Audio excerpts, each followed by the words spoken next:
markets and what's happening out of Washington. CIA Director Mike Pompeo traveling to North Korea to meet Kim Jong-un. The highly unusual visit coming ahead of a historic meeting between President Trump and the North Korean leader.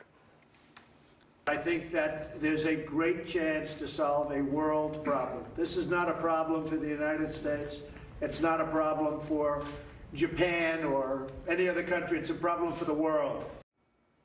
Joining us now, James Carafano. He's the Vice President of National Security and Foreign Policy at the Heritage Foundation. James, good morning. Hey, good to be with you. This is a very unusual move. We haven't seen, we should say Pompeo's not Secretary of State yet, he's just nominated, but it was Madeleine Albright back in 2000 that went over. That's the last time that we've had any kind of meeting like this. Were you surprised by the revelation that Pompeo went over and saw Kim Jong-un? No, I mean, there would have had to have been some back channels to set up something this quickly with for a meeting between the two leaders. You know, on the one hand, I think, you know, we can start to call Trump the iceberg president, that, you know, there's way more beneath the surface in this administration in terms of running foreign policy, and I don't think that's widely appreciated. Everybody kind of sticks with the character of Trump. This administration is actually pretty deep and sophisticated in how it runs foreign policy. On the other hand, and, you know, this is almost very Kissinger-like here, but on the other hand, we have back channels with the North Koreans all the time. Maybe not at this level, but certainly not unprecedented. It's interesting, too, because President Trump was asked about the relationship North Korea to South Korea. Listen to what he said. North Korea is coming along. South Korea is meeting and has plans to meet with North Korea to see if they can end the war, and they have my blessing on that. So the relationship between North and South Korea, that is a bigger piece of this than I think many realize. Is that something that you think Pompeo can be effective in?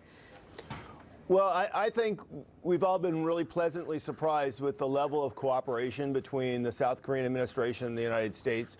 They do seem to be working together in trust and confidence on this, and that's really important. And, you know, remember, everybody has, you know, interlocking pieces here. The North Koreans aren't completely an independent actor. They have to deal with the Chinese, and they have to deal with the Russians, and the South Koreans work with us and also work with the Japanese. So all these pieces kind of slip and slide a little bit. Well, you know, it's interesting because, you know, when the president was asked about this, talking about, yes, we're speaking at high levels. Now we know that to be true.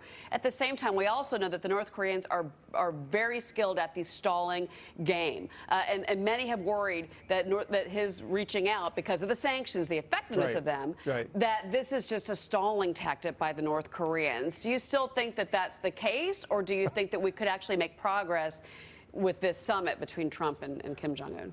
Yeah, you think? I mean, look, I mean, this is the North Korean playbook. Give me a break. I mean, actually, publicly, if you listen to what the North Koreans said, they haven't put anything on the table that they haven't offered before.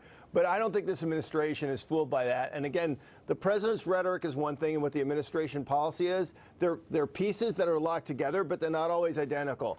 I think the administration policy is it's maximum pressure, nuclear deterrence, missile defense, sanctions, conventional deterrence with our allies in Japan and South Korea. It's maximum pressure until North Korea is no longer a threat to the United States and its allies. Well, the sanctions will be in place until I think that is proven from them. That may take a while. We shall see. James, thank you very much for the perspective. Thanks for having me. And coming up after yesterday's